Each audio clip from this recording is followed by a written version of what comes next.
Starting again. The Dark Pulse.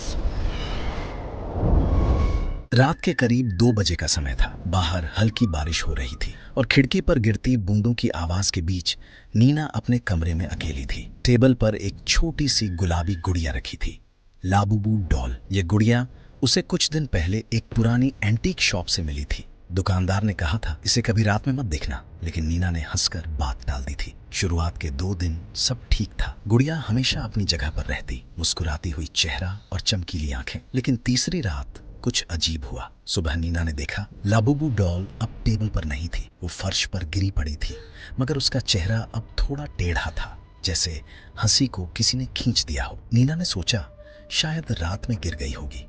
उसने उठाकर फिर से टेबल पर रख दी, लेकिन रात को सोते समय जब उसने आंखें बंद की तो उसे बहुत हल्की सी हंसी सुनाई दी, एक बच्चों जैसी ही जो धीरे धीरे उसके कानों के पास तक आ रही थी। उसने डरकर आंखें खोली। कमरे में कोई नहीं था, बस लाबूबू डॉल खिड़की के पास रखी थी, जहां उसने उसे छोड़ा ही नहीं था। अगले दिन नीना ने तय किया कि अब वो इस गुड़िया को फेंक देगी, लेकिन जब वो बाहर निकलने लगी तो लाबूबू डॉल पहले से ही दरवाजे के पास रखी मिली, जैसे वो खुद वहां आ गई हो। उस रात उसने सीसीटीवी कैमरा लगाकर रिकॉर्ड करने का फैसला किया। रात के 2:13 पर कैमरे में जो दिखा उसने नीना के होश उड़ा दिए। लाबूबू डॉल धीरे धीरे टेबल से नीचे उतरी, अपने सिर को अजीब ढंग से घुमाया और दीवार की तरफ बढ़ी। फिर उसने दीवार पर अपनी उंगली से कुछ लिखा, डोंट लीव मी नीना। इसके बाद वो कैमरे के ठीक सामने आकर मुस्कुराई। उसकी आंखें अब चमक नहीं रही थी, बल्कि पूरी काली थी। नीना ने घबराकर अगली सुबह वो रिकॉर्डिंग देखी और तुरंत घर छोड़ने का फैसला किया। उसने लाबूबू डॉल को कूड़ेदान में फेंक दिया और एक नया फ्लैट ले लिया। कुछ दिनों तक सब शांत रहा, लेकिन एक रात जब वो अपने नए घर में टीवी देख रही थी, तभी दरवाजे की घंटी बजी। उसने जाकर दरवाजा खोला। बाहर कोई नहीं था, सिर्फ एक छोटा पैकेट पड़ा था।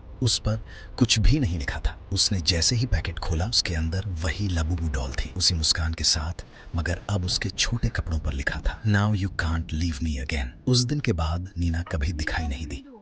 पड़ोसी कहते हैं हर रात उसके कमरे की खिड़की से एक बच्चों जैसी हंसी आती है।